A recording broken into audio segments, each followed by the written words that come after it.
Redmi Note 14 Pro যবে থেকে launch হয়েছে তবে থেকে একটা বিতর্ক দানা বেঁধেছে। আসলে 25,000 রুপিতে সব থেকে পারফেক্ট অলরাউন্ডার স্মার্টফোন কোনটা? আমরা কিছুদিন আগে Redmi Note 14 Pro টেস্ট করেছিলাম। আজকে আমার কাছে 4 মাসের একটা পুরনো স্মার্টফোন রয়েছে iQOO Z9s Pro। এই স্মার্টফোনটাও 25,000-এ পাওয়া যায়, কিন্তু এর পাশাপাশি আরেকটা স্মার্টফোন রয়েছে যেটা হচ্ছে Motorola Edge 50 Neo। যদিও এই মুহূর্তে ওই স্মার্টফোনটা আমাদের হাতে নেই, আই বাটনে ফুল রিভিউ লিংক আছে, আপনারা ওখান থেকে দেখে নিতে পারেন। কিন্তু 25,000-এ সব থেকে সেরা স্মার্টফোন খুঁজতে গেলে ওই স্মার্টফোনটাকে নিয়েও একটু টানা হ্যাচড়া করতে হয়। যাই হোক, আজকের ভিডিওটা দেখার পর আপনার মিড বাজেটে সেরা স্মার্টফোন নিয়ে কোনো রকম কনফিউশন থাকবে না। আর একটা জায়গায় আপনারা কখনোই কনফিউশন রাখবেন না, লাইক সাবস্ক্রাইব করে দেবেন। হ্যাঁ, পরে গিয়ে যদি খারাপ লাগে অবশ্যই ডিসলাইক বাটনটাও আপনার জন্য রয়েছে। প্রথমে যদি আমরা ডিজাইন নিয়ে কথা বলি, iQOO Z9s Pro বলুন বা Redmi Note 14 Pro বলুন, একটু সাইজে বড়, 6.67 ইঞ্চির ডিসপ্লে, বুঝতেই পারছেন। অন্যদিকে Motorola Edge 50 Neo স্মার্টফোনটা একটু কম্প্যাক্ট ডিজাইনের, এক হাতে কমফোর্টেবলি আপনি ইউজ করতে পারবেন। কিন্তু এবার যদি আমরা বিল্ড কোয়ালিটির কথা বলি, Redmi Note 14 Pro কে সব থেকে সলিড ফিল মনে হবে, কারণ পেছনের দিকে Corning Gorilla Glass Victus 2 এর প্রোটেকশন রয়েছে। অন্যদিকে iQOO Z9s Pro এবং Redmi Note 14 Pro বা Motorola Edge 50 Neo তিনটেরই আপনি লেদার ব্যাক প্যানেল ফিনিশ পেয়ে যাবেন। কিন্তু মোটোরোলার যে লেদার ব্যাক প্যানেল ফিনিশটা, সেটা আমার একটু প্রিমিয়াম লেগেছে, এই কথা অস্বীকার করার জায়গা নেই। কিন্তু মেনলি যে কথাটা এখানে বলার, iQOO Z9s Pro তে আপনি যদি লেদার ব্যাক প্যানেল ফিনিশ না নেন, তাহলে সেক্ষেত্রে আপনি পলিকার্বনেট পাচ্ছেন।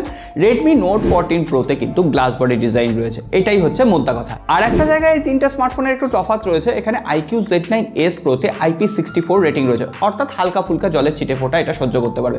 কিন্তু Motorola Edge 50 Neo আর Redmi Note 14 Pro তে IP68 এর রেটিং রয়েছে, অর্থাৎ আপনি জলের তলায় আন্ডার ওয়াটার ফটোগ্রাফি করতে পারবেন। কিন্তু এটাও মনে রাখবেন, যদি খারাপ হয়ে যায়, ওয়াটার ড্যামেজ হয়, কোম্পানি ওয়ারেন্টি দেবেন না, আপনি আপনার নিজের রিস্কে করবেন। তবে হ্যাঁ, প্রোটেকশন হিসেবে ভালো অবশ্যই। তবে সহজ সরল কথায় কম্প্যাক্ট স্মার্টফোন হলে Motorola, আর অন্যদিকে একদম রাফ অ্যান্ড টাফ স্মার্টফোন চাইলে Redmi Note 14 Pro সেই ফিলটা দিতে পারছে। তবে এবার যদি আমরা ডিসপ্লে নিয়ে কথা বলি, Redmi এবং iQOO স্মার্টফোনটা একটু বড়, 6.67 ইঞ্চির একটা কার্ভড AMOLED ডিসপ্লে রয়েছে, 120 Hz এর রিফ্রেশ রেট রয়েছে। তবে Redmi Note 14 Pro তে 1.5K এর AMOLED ডিসপ্লে রয়েছে, রেজুলেশন একটু শার্প মনে হচ্ছে। অন্যদিকে Motorola স্মার্টফোনটা কিন্তু একটু কম্প্যাক্ট ডিজাইন, 6.4 ইঞ্চি, এর সব পাশাপাশি সেখানে 120 Hz এর রিফ্রেশ রেট রয়েছে। আমরা ডাইরেক্ট সানলাইটে তিনটে স্মার্টফোন ইউজ করে দেখলাম, তেমন কোনো রকম অসুবিধা হচ্ছে না। তবে হ্যাঁ, iQOO স্মার্টফোনটা একটু হলেও বেশি ব্রাইট লাগছে Redmi Note 14 Pro এর থেকে।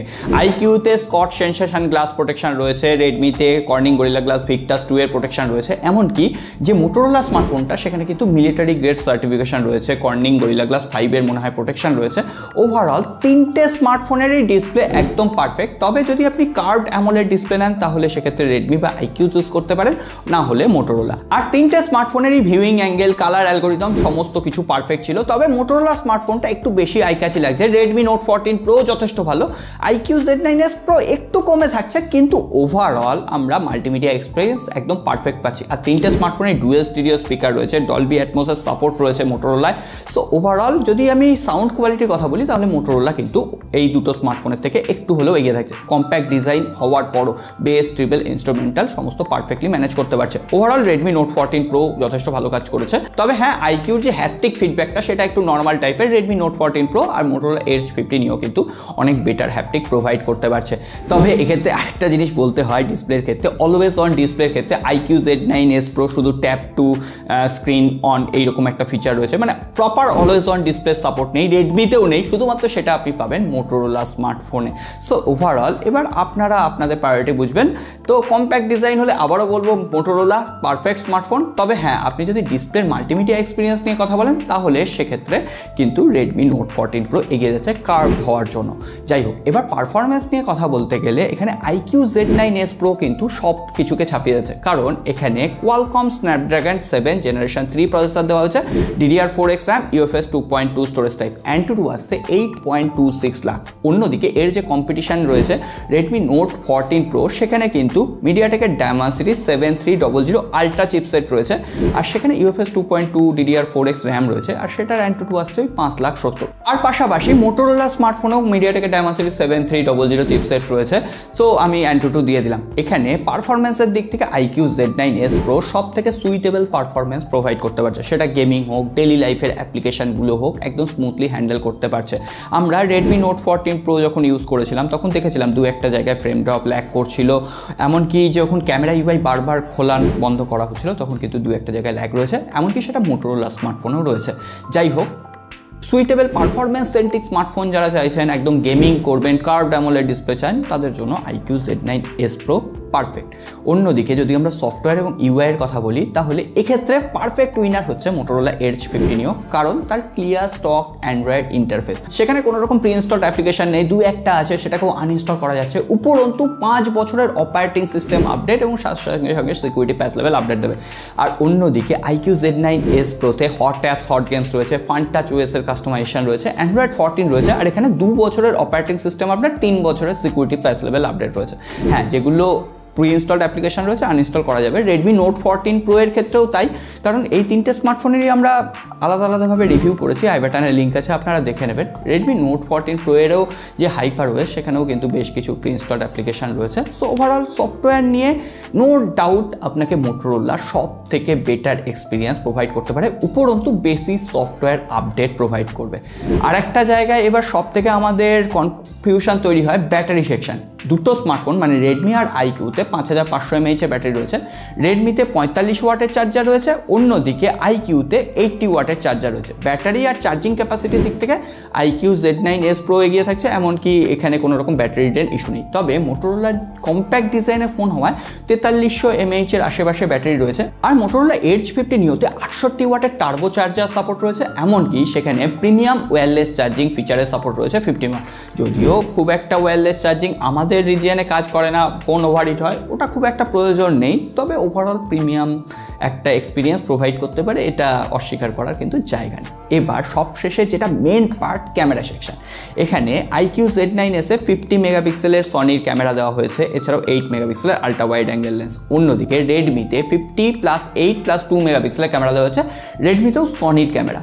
কিন্তু মোটোরোলা এডজ 50 নিওতে কম দামে একদম ডেডিকেটেড একটা টেলিফটো সেন্সর দেওয়া হয়েছে। 50 মেগাপিক্সেলের সনির একদম পারফেক্ট ক্যামেরা দেওয়া হয়েছে ঠিকই, তার সঙ্গে সঙ্গে 10 মেগাপিক্সেলের একটা টেলিফটো সেন্সর আর 13 মেগাপিক্সেলের একটা আল্ট্রা ওয়াইড অ্যাঙ্গেল লেন্স।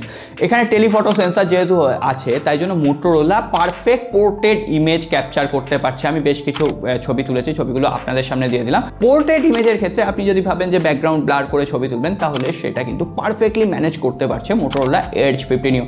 ওইটার সাথে এই দুটো স্মার্টফোনকে কোনো কম্প্যারিজন করে লাভ নেই। আমরা উপরন্তু Redmi Note 14 Pro আর IQ Z9s Proতে দুটো একই লাইটিং কন্ডিশনে বেশ কিছু ছবি তুলেছি, আপনাদের সামনে দিয়ে দিলাম। Redmi Note 14 Pro colour algorithm বেটারভাবে মেনটেন করতে পারছে, exposure control IQ Z9s Pro এর থেকে একটু বেটার কন্ট্রোল করছে। তবে IQ Z9s Pro কিন্তু যথেষ্ট ভালো ক্যামেরা প্রোভাইড করছে, এ কথা মানতেই হয়। 25,000-এ যদি সব থেকে সেরা ক্যামেরা স্মার্টফোন বাঁচতে হয়, তাহলে আপনি মোটোরোলা এডজ 50 নিওকে প্রায়োরিটি দিতে পারেন। তাহলে তারপরে Redmi Note 14 Pro, তারপরে IQ Z9s Pro। এমন নয় যে IQ Z9s Pro এর ক্যামেরা একদম খারাপ, একটা মানে কি বলবো, অলরাউন্ডার স্মার্টফোন যেমন হয়, পারফরমেন্স বেটার দিচ্ছে, ক্যামেরা একটু এভারেজ। সো ওভারঅল এইটা ভাবে ব্যালেন্স করছে IQ Z9s Pro আজকের দিনে।